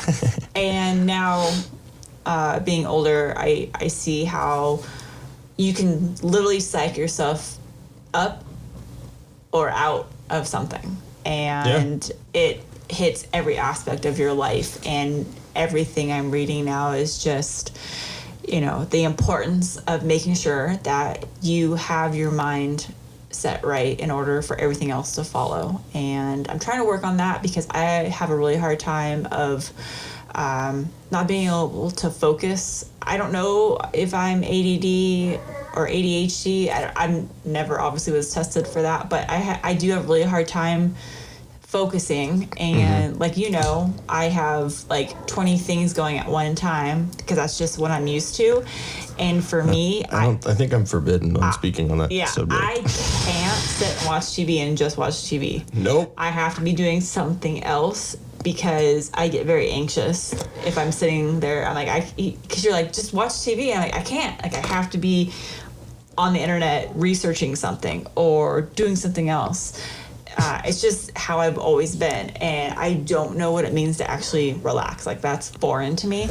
Again, I am not allowed to speak on this subject. Like, I literally am the Google browser with 20 windows open. Like, that's me at all times, and I found... Your mind is open tabs at all times. It is. It's completely, and it's so hard for me to focus, and at work I have a very hard time, because I'm like, okay, I have my to-do list of 30 things that I have to get done this week. Okay, what is the most important I need to get done today? Okay, I've circled these 5 things. These have to get done. So I start on task 1, but like 10 minutes into that task, I'm starting to think about task 2, 3, 4, and 5 and getting those done at the same time. But I can't do step by step. So it's something for me that I'm trying to work on. And the meditation and yoga are the 2 hardest things for me to do. I'll weightlift every day, all day.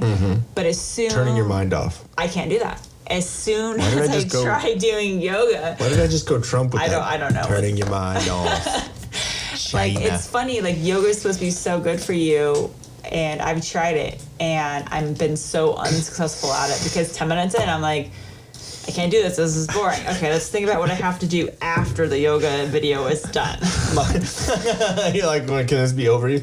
That's my issue with yoga, but with me, it's my mind automatically goes to funny things, and so I immediately think, like, how many times have people like farted in someone else's face while they're doing yoga?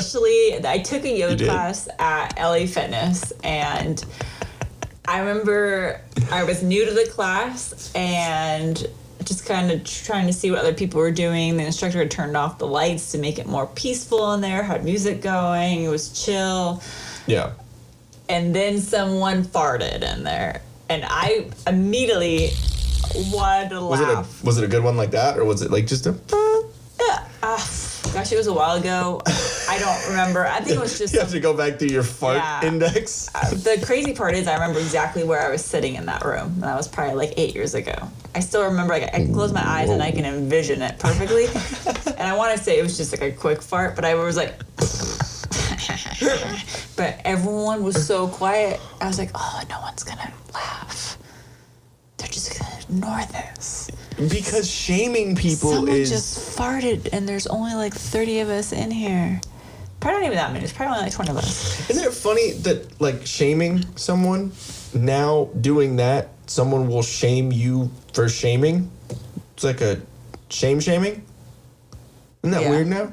Like, so you saying, you laughing at someone farting because it's something, you know, funny, but what if they were fat? Their butthole was loose. They ran downward dog. Damn. I just let it go. Like, breathe in, breathe out. But yeah, don't breathe out your butthole. Yeah. So I'm trying to work. I'm gonna check out that Calm app. You guys should check it out. I don't even know what it costs normally, but apparently it's the app to check out at the moment for 2020.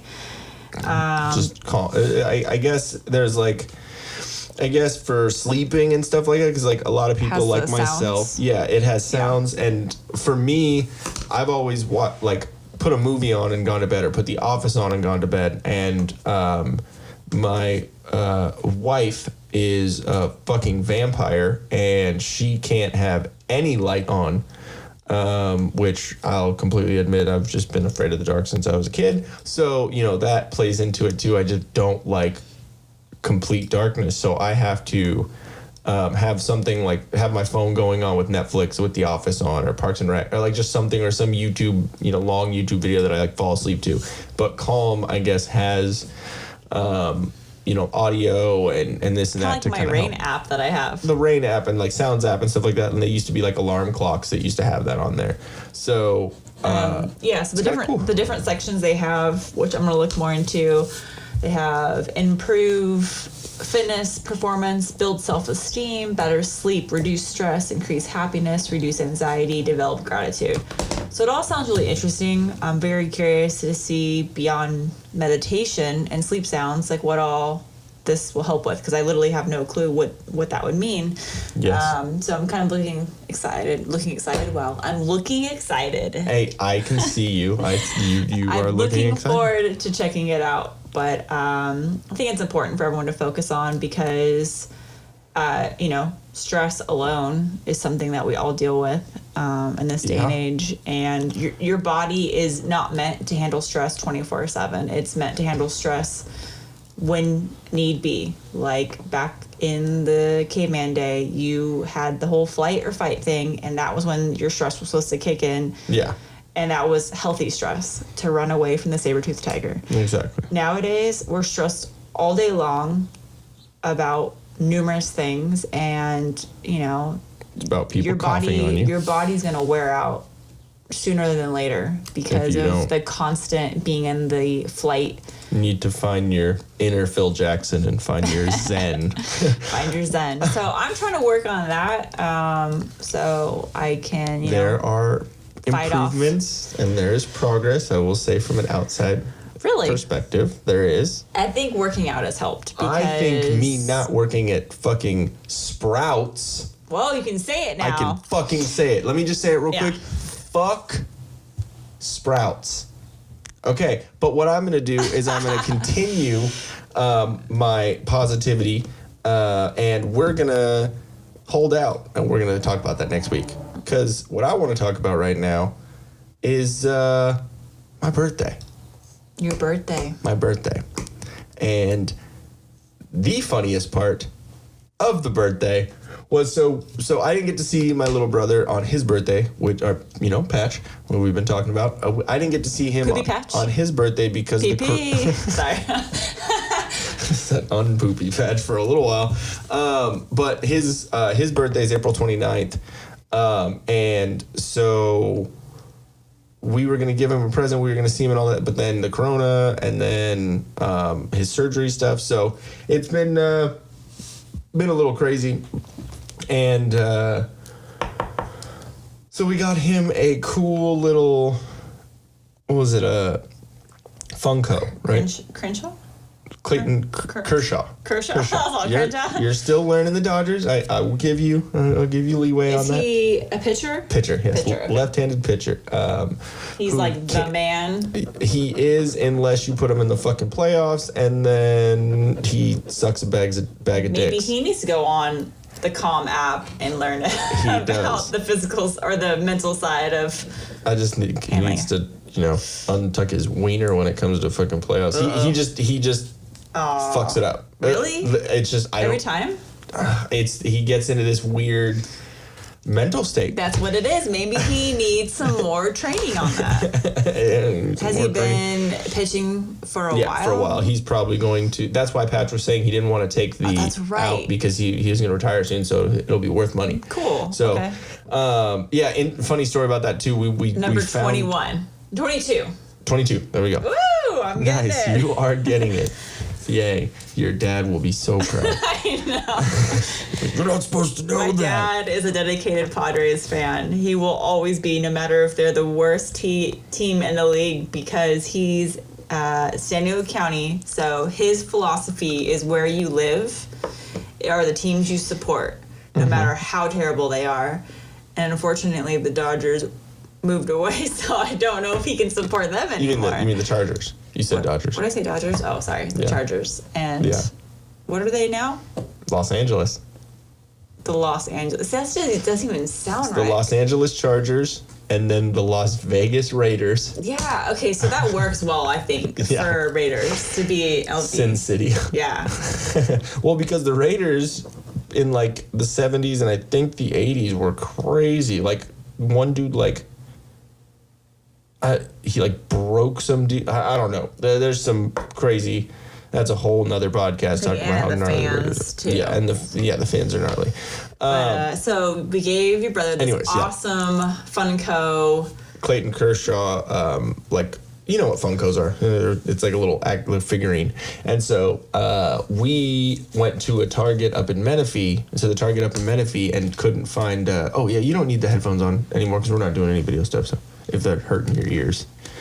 There we go. Jen has delicate ears. I'm anti, what do you call them? Diarrheal? Headphones. Oh, yeah, she doesn't like them. So we need to find you some headphones that you like, that can like form fit to your ears or something that aren't, you just don't like the over the head ones. Yeah. But anyway, so, sorry. Yeah, we went up to the Menifee Target. We went up to the Menifee Target, sorry. That's where we found, we're like, oh, cool, they have a Dodgers one. But it was the same one. Yeah, the box was just destroyed. So we're like, oh, it's cool. Like, we're not going to see him for a minute, so let's just go to the other Target. Did we go that same day? No, we went like the next day or something, right? Yeah. Yeah. So we went and we searched where all the Funkos are, and didn't really work out. Couldn't find it. Found Dawson Creek ones. Yay. And so we're like, I was like, you know what? Let's try one more spot. So we went over to where they have like all the sports memorabilia and like all the like Dodger stuff, T-shirts, and lo and behold, in the very back corner, someone hit it. Funko. Someone hit it and is very, very pissed right now. Because we are now no longer. Patch is now the owner of a very sweet Funko.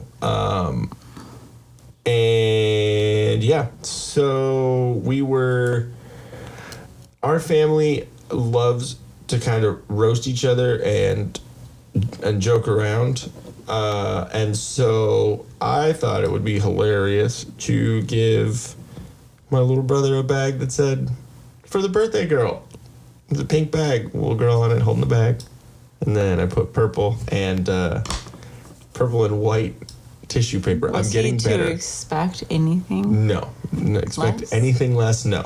And so yeah, when I had it all ready, and then you came in with another bag that said happy birthday, and it was a totally different bag, and I was like, wait, no, like that's not. We're using the other bag. And you're like, yeah, I found another bag. It looks good. And you totally got me. I know. You totally got me. I was like, no, that's not the bag. And so my birthday's coming up.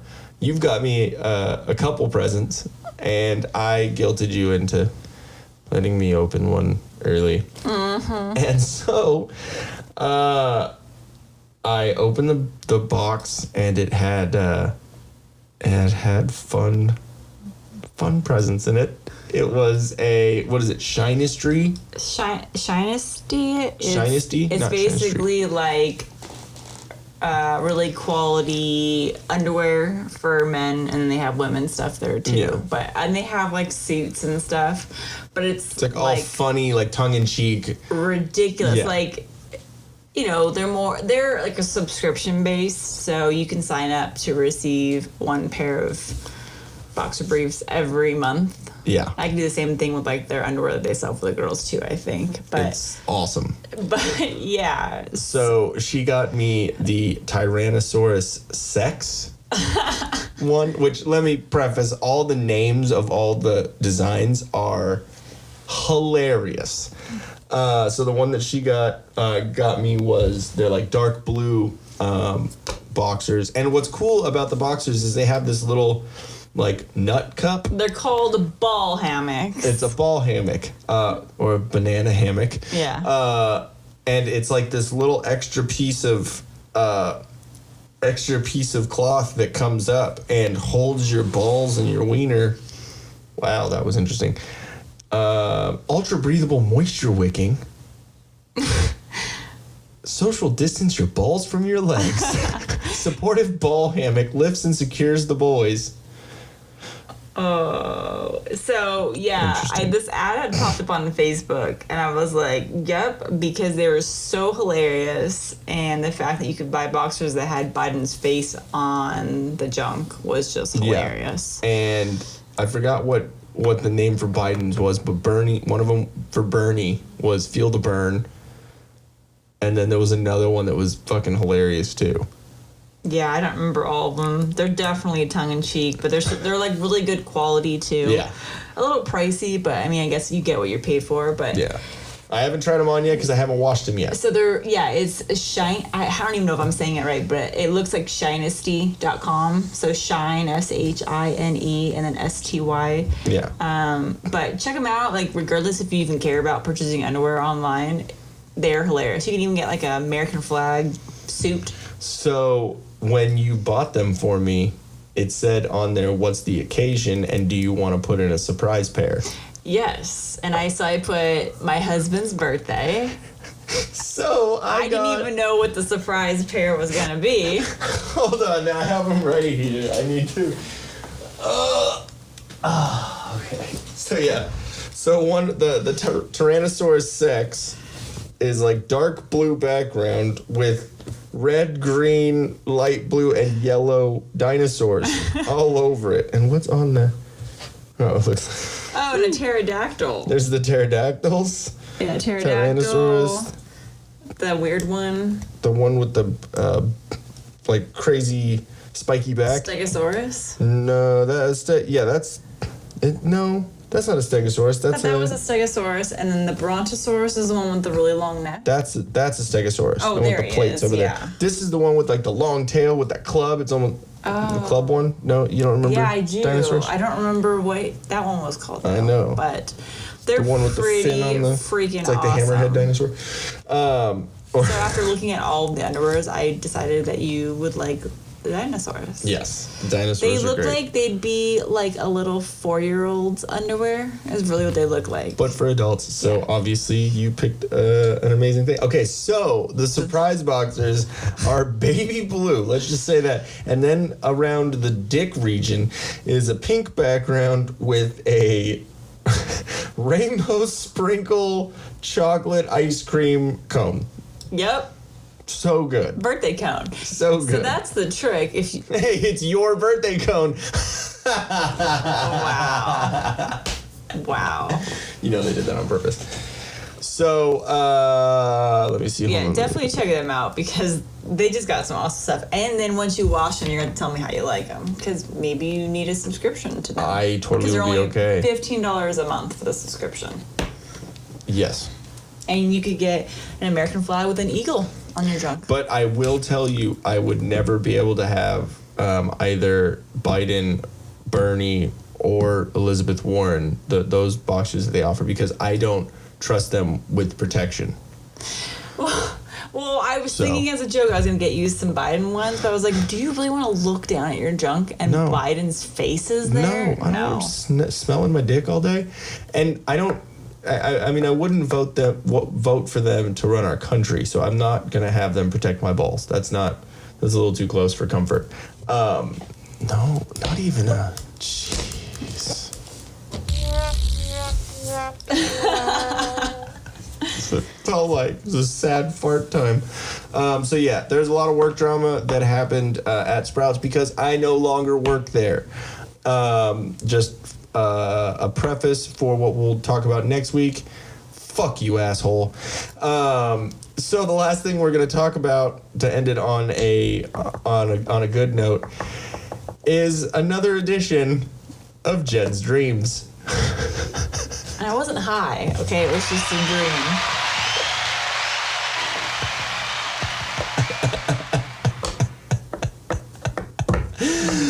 I'm going to die tonight.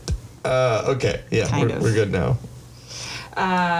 So apparently, I had a dream, have no clue why, that I got full sleeves and decided to jump in the jacuzzi after getting those sleeves done. Because, of course, you can get 2 full sleeves done really quick. Yeah. Quick afternoon session. Thanos snap. That's what happened. We decided to go in the jacuzzi because, we have a jacuzzi readily available we don't ever go in the one that would be like diseased, the public one. When you need a condom on and a cork in your ass to go in. Seriously. Come out of there. I'm like, oh, UTI, right away, instantly. Oh, I got gonorrhea herpes. Yeah. Damn, that was good. Yes, I actually got that out. So in my dream, I jumped in the jacuzzi, and then I realized, oh shit, I went in the water, I forgot my tattoos, and they started fading. It's not a perm. No, it's not a henna tattoo. I can't go in the water or immediately after. I don't know. Well, I mean, you aren't supposed to probably do not certain anyway, things, but it's not going to. They're not going to fade them. Yeah, and of course, me being a stoner and weird about it, the way I saw that in my head as you were telling me was that when you got out of the jacuzzi, it just melted off of your skin. No, they just went fade. They just got super faded. That's all. I was like, they aged 10 years. No, the blue is so faded. Yeah, it was strange. But there is actually one more thing that I would like to end this on. Okay. We don't really know what all was going down last night, but when we got home from San Diego around 11 last night, it's a pretty sleepy neighborhood, so usually there's not too much going on, especially now with COVID. No one's having parties right now.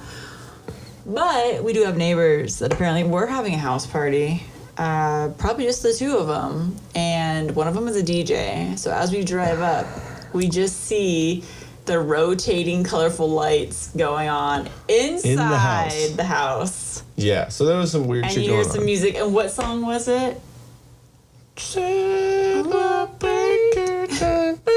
Yeah. That was going on at 11 o'clock last night, and I'm sure, I swear they're gay. You say they're not. They're gay, and they were celebrating good times. They had their disco lights on. It's two adult guys that live together. There are children there, though. There are children there. They can adopt. And they're grown children, like teenagers. Or maybe he was lying to himself before, was with someone. He was on the low. He was on the low, according to Dan. But so I thought he was gay because it's a Michael Jackson kind of thing. Because it's two guys that live in the house, but the kids haven't been around, weren't around a lot before the COVID stuff. So it could just be because, true, all that. That's why they're here all the time. But we've told the story before. Yes, please.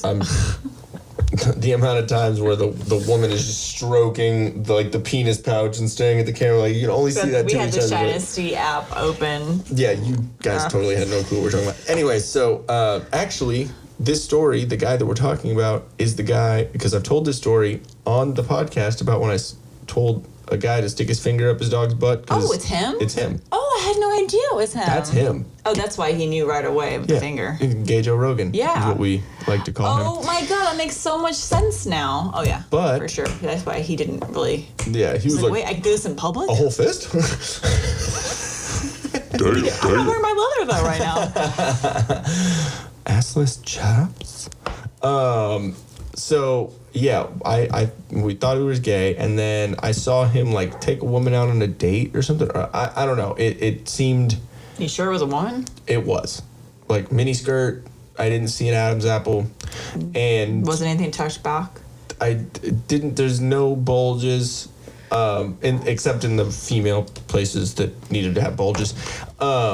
She wasn't flat chested, I'm just, Did you get a good look? I did, okay? I did. With binoculars. No, I'm just kidding. Yet they're always working out together over there. Yeah. No, it's him and the kid. Oh, okay. Yeah, and then I think the other guy joins in. That sounds fucking wrong. Whoa, maybe that's what happened last night. Damn. But just imagine, here, we're going to set the scene for you. So imagine you drive into a housing track. It's pretty dark out. You have the street lamps on, but it's just the dull lights to give you enough light to see, but it's not very bright. No one's out in the street. Most houses were completely dark. Everyone had gone to bed already, or just a few TVs were on. And then you see in the windows surrounding the front door is all the lights red, yellow, green, blue, flash, flash, flash going off. There was a party going on in the house. That was not a nightlight. What? And then what you should have heard hearing that is tick-a-ding, tick-a-ding, tick-a-ding, tick-a-ding, tick-a-ding, tick-a-ding, tick-a-ding, Yeah. tick-a-ding, tick-a-ding, and then you hear. And you're like, Yeah. oh. It was so weird. Gang! But the funniest thing was last week we heard them talking. The one guy, the DJ, was actually like, "Oh, it's so hard being a DJ right now." But you know, we always self-isolate as it is in our DJ booth, so I can still put on shows right now. So apparently, he put on a show last night. I don't want to know what kind of show. But I mean, honest. Oh, he could be doing like the Instagram live stuff. There's been a lot of DJs that have actually been doing Oh my that god, Instagram how live. funny is that? Yeah. Wow. But there was something you just said that I wanted to. Oh yeah, he was talking about. He's talking about we're like in a DJ booth, so we're automatically socially distancing. Yeah. Yeah, like some fucking white girl isn't gonna come up and ask you to fucking play Taylor Swift or some shit. Yeah, but you're usually behind glass. Yeah. I mean, honestly, like when I was at the clubs in San Diego, there was usually, but they were behind plexiglass. Like they literally had their own booth. I fell into one of them one time. Wow. We need to go clubbing at some point. We after all do. this. I think That'd we be really hilarious. do. And just make we'll fun go of get everyone. Patch and Sadie, and we'll go clubbing. We can go to Barley Mash. That's where I went, and that's where I fell into the DJ booth. Butthole Mash? Barley Mash. Okay. Anywho's. Yes. So, Gay Joe Rogan lives in our condo complex across the street from us.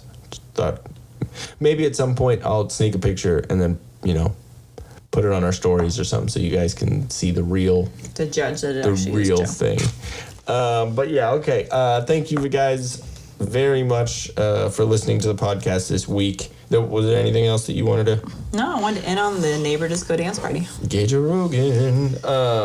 So yeah, just make sure you like, subscribe, download. Push it real good. And then and go on to our YouTube. Unless you're listening to it right now, then go right there on the page and click subscribe. Go watch. We have. Let me look at our little board. As of recording this, we have, I think, 36 full episodes of our 54. This is the 54th episodes uploaded onto YouTube. We have clips for 4 episodes so far, and I have 10 other ones that I'm just working on right now to pump out. So we're going to try and pump out more of the newer clips from the newer episodes so they're a little relevant to the coronavirus, to any little, the election stuff coming out. They're talking about Biden and Bernie, and like some things that will not be as relevant if I release them later. So kind of had a talk with Nick, actually, Comfortably Violent. He gave me some advice on it. So nice. He's good for something, I guess. Aww. You're in charge of those sound effects. It's too much work. You get 8 buttons and I have to do. Oh jeez. Wow. Chugga chugga choo choo. There you That's go. my response. So what was I just fucking saying? Oh yeah, no. So Nick gave me some ideas about the clips and stuff. So I'm trying to do that. It sounds pretty good, but there is a lot of shit to do. But now with not having a job anymore, I should have plenty of time to work on it. So I want to make sure I have something done in the time of quarantine without a job. But yeah, go check all that stuff out. Subscribe, share, like, follow, butt plug. All the things that you do nowadays with your social medias. I'm just trying to make it awkward. Go check out Comfortably Violent Apparel. I believe it's. Let me make sure. But by the end of this episode, yeah, I don't want to give out the wrong. Be kind of funny, and to fuck with Nick a little bit, because that's always a good thing to do with your friends, right? Mm-hmm. That's what friends are for. That's why Dan has that bet going. Still. Oh yeah. We haven't bought him the coloring book yet. We should do that soon, right? No?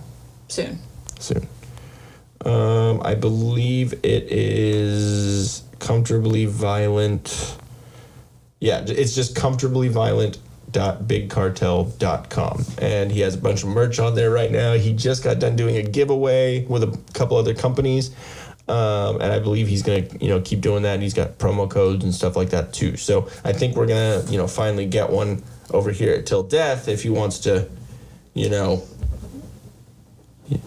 give us some love over here. But, we're just chopped liver. And then go hit up Debt Advisors. 616-965-6501. Talk to Patch. Ask him if he's pooping okay. And see if he'll help you out with debt. All right, guys. We love you. We're about to get out of here and do some cleaning. Watch some more Walking Dead. And I'm going to try and guilt Jen into letting me open my other birthday present.